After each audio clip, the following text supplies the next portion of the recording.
The woods were not meant to be walked at dawn. Mist clung low to the ground, curling around tree trunks like something alive, something watchful. When Aaron Miles stepped off the narrow trail to relieve himself, he never expected the earth beneath his boots to give him a story he would carry for the rest of his life. At first, it was the smell. Sharp, metallic, wrong. Aaron froze, heart pounding, as his eyes adjusted to the pale light filtering through the trees. A patch of disturbed soil lay just a few feet away, leaves scraped aside in a hurry. One shape beneath the dirt didn't belong to the forest. A hand.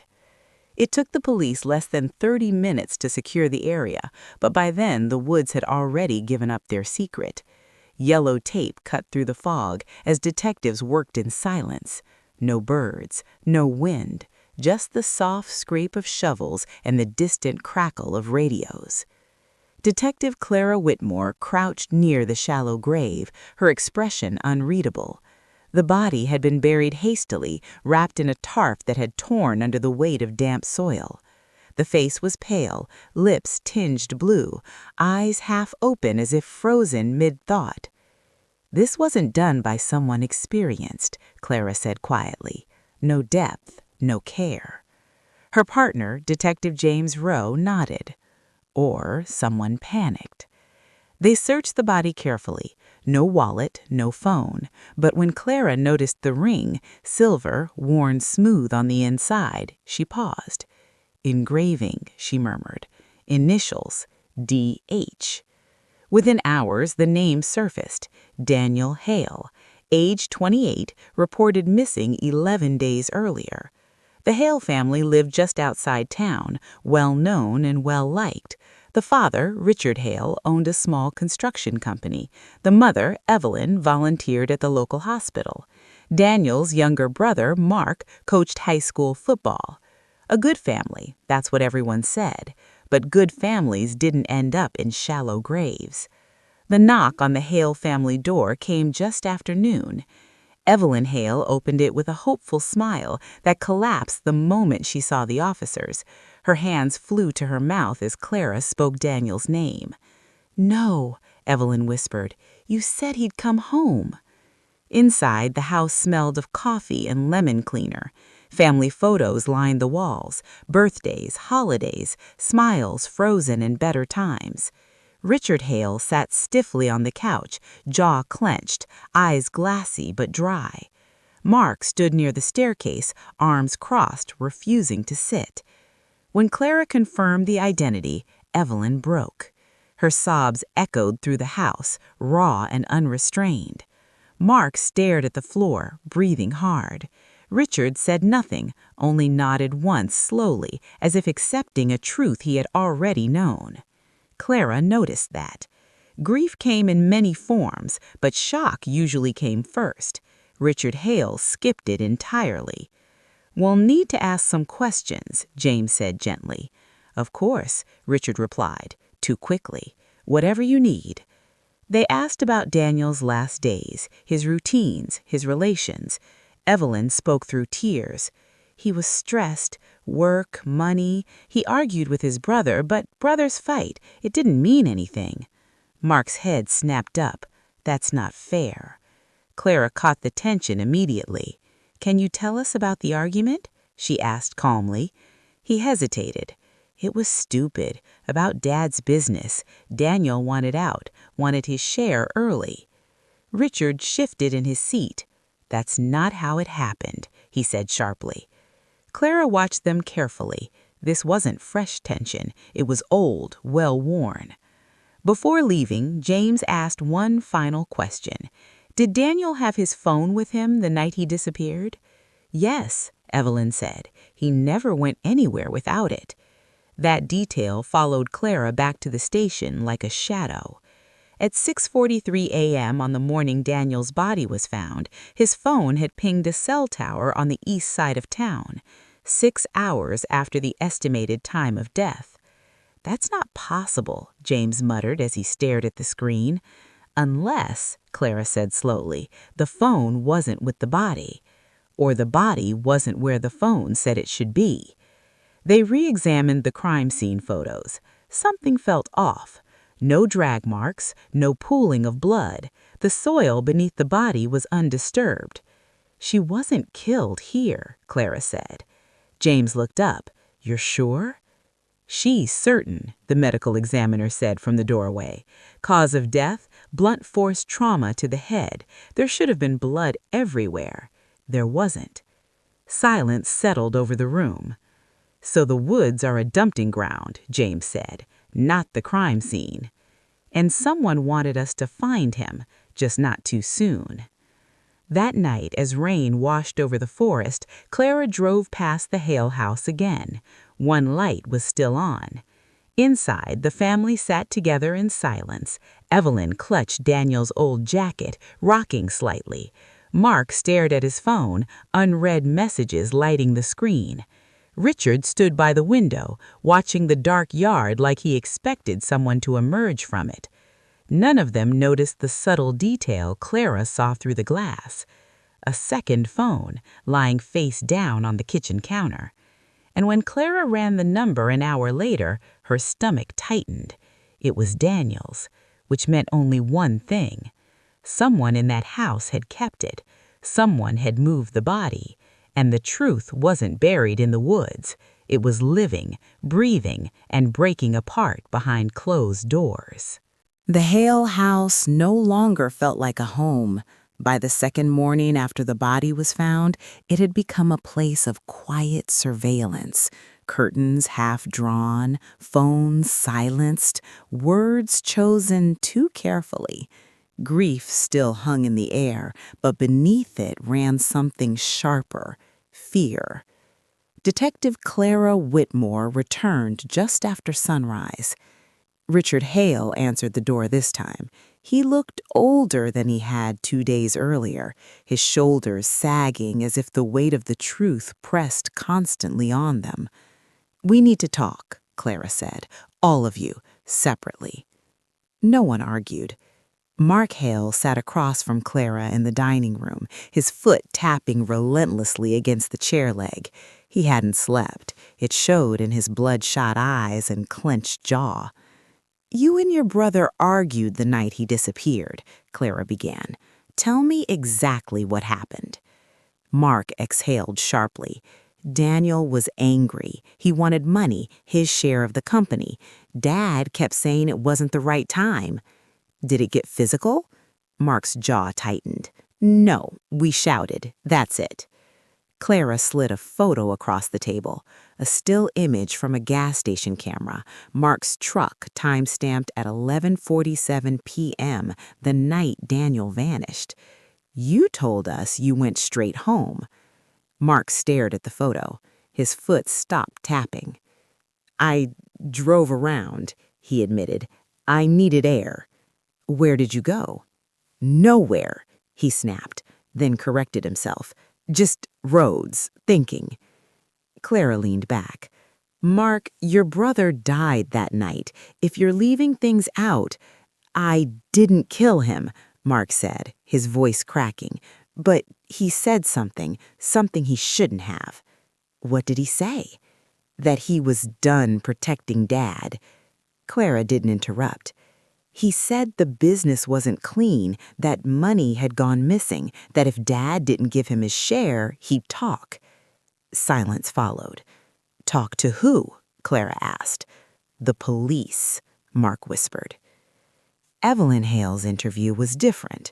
She sat rigidly on the couch, hands folded so tightly her knuckles were white. When Clara mentioned Daniel's phone, Evelyn's eyes flicked, just for a moment, toward the kitchen. "You said Daniel always carried it, yet it was found here." Evelyn swallowed. He must have left it." "Mrs. Hale," Clara said gently, "the phone pinged a tower hours after Daniel died. Someone used it." Tears welled in Evelyn's eyes, but her voice remained steady. "My son was a good boy." "That's not what I asked." Evelyn's composure finally cracked. "I was protecting my family." "From what?" "From falling apart. From the truth." Before Clara could press further, Evelyn stood abruptly. "I need a moment." As she walked away, Clara noticed something strange. Evelyn's hands were trembling, but not with grief, with guilt. Richard Hale's interview took place in his office, surrounded by blueprints and framed certificates of completed projects. A man who built things for a living, a man used to control. "You withdrew $50,000 3 days before Daniel disappeared," Clara said. Richard didn't flinch. "Business expense." "For what?" "A supplier issue." "We checked," Clara replied. "No such payment exists." Richard finally looked at her then. His eyes were cold. "Daniel was reckless. He always pushing, always threatening." "Threatening what?" "That he'd destroy everything I built." Clara leaned forward. "Did you kill him?" Richard laughed, once, bitterly. "No, but I knew he wouldn't stop." "Then why didn't you report him missing right away?" Richard hesitated. "That's what I thought," Clara said quietly. By evening, the case had shifted. This was no longer about who killed Daniel Hale. It was about why everyone was lying. James Rowe pinned documents to the board back at the station, financial records, phone logs, timelines. The picture forming was ugly. The Hale Construction Company had been laundering money through fake contracts. Daniel had found out. He wanted out, and he wanted his silence paid for. "Which means motive for all three," James said.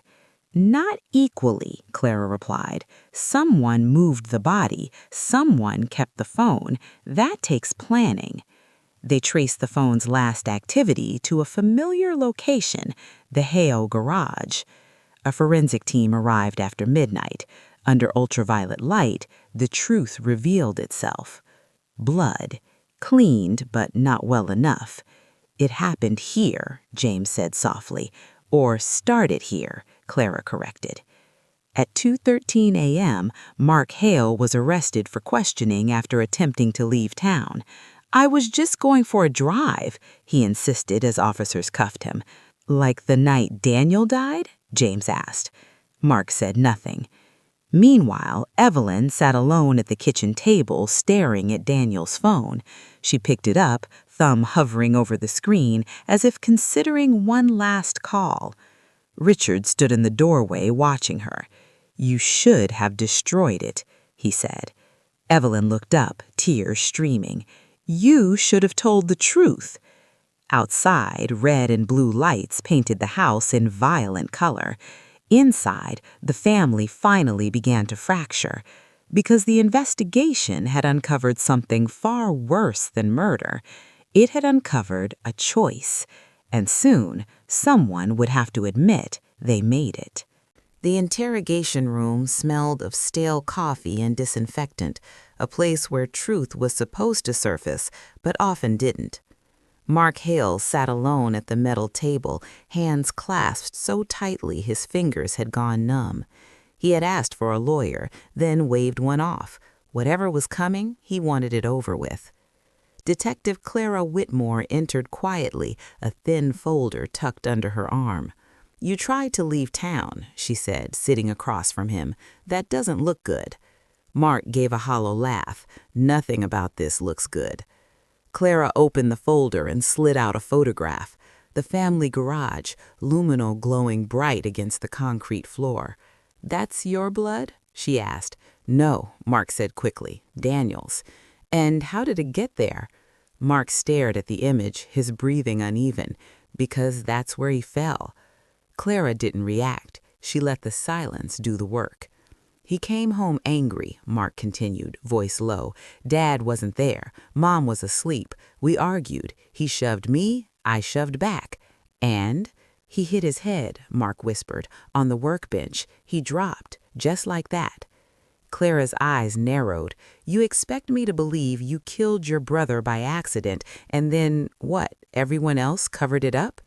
Mark swallowed hard. "I didn't mean to kill him." "But you moved the body," Clara said. "You buried him in the woods."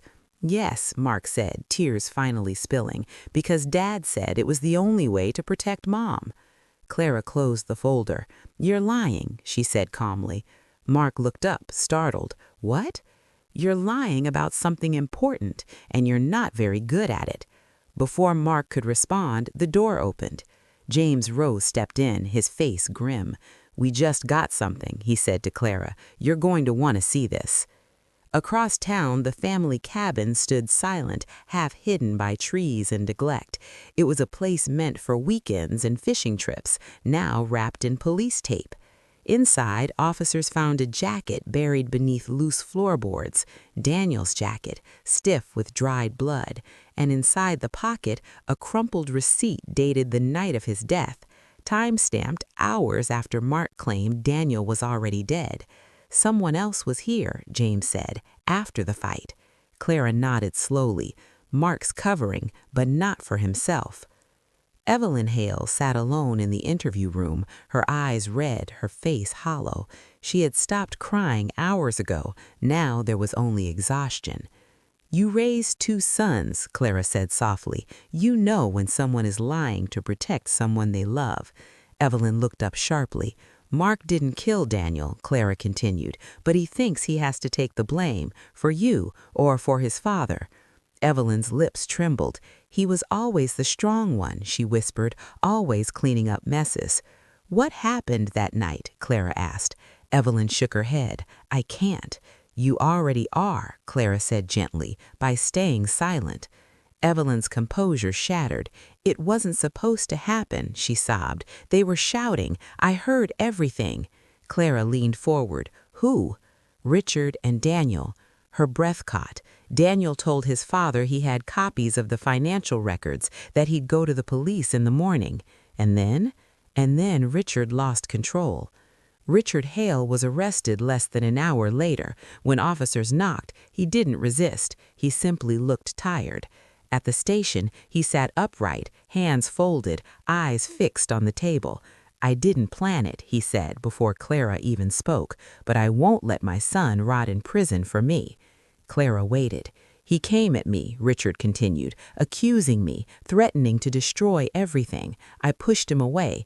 And he fell, Clara said. Yes, Richard replied. He hit his head. I knew immediately he wasn't breathing. What did you do next? James asked. I panicked, Richard said quietly. I called Evelyn. The truth spilled out in pieces. Richard and Evelyn cleaned the garage together, hands shaking, hearts racing. They wrapped Daniel's body in a tarp and waited until Mark fell asleep. Richard drove alone to the woods and buried his son beneath the trees where they once camped. Later, guilt consumed Evelyn. She retrieved Daniel's phone, unable to destroy it. She turned it on, just once, hoping to hear his voice again. Instead, she triggered the signal that unraveled everything. Mark had suspected something from the beginning. When the police arrived, he decided to do what he always did, protect the family. He lied. But one detail still didn't fit. The jacket, Clara said. Why was it at the cabin? Richard hesitated. Because I went back, he admitted. I thought I heard something, thought someone had seen me. That fear drove him to hide evidence in a place that felt safe, but safety had already disappeared. As dawn broke, Mark was released from custody. He didn't look relieved, only broken. Evelyn sat across from him in silence. I'm sorry, she whispered. Mark nodded once. I know. Across the hall, Richard Hale signed a formal confession. As he was led away, he turned back toward his family. I built everything for you, he said. I just didn't know when to stop. No one answered, because the lie that once held them together had finally shattered them beyond repair. And yet, even as the truth came out, Clara Whitmore felt it. This wasn't over, because justice would come next, and justice never arrived quietly. The courtroom was silent in a way that felt heavier than noise. Richard Hale sat at the defense table, shoulders squared, suit pressed, looking every bit the respectable man he had always been. But the illusion was gone. No amount of clean fabric could hide the truth now etched into public record. Behind him, Evelyn and Mark sat on opposite sides of the gallery. They did not look at each other. Detective Clara Whitmore stood near the back, arms folded, watching as the judge entered. She had seen many trials, many endings, but few that carried this kind of quiet devastation. This was not a spectacle. It was a reckoning. The prosecution laid out the story piece by piece. Financial fraud, threats, a confrontation fueled by fear and pride.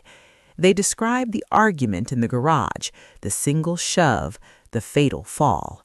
They showed photographs, blood on concrete, disturbed soil in the woods, the jacket hidden beneath cabin floorboards. Each image stripped away another layer of denial.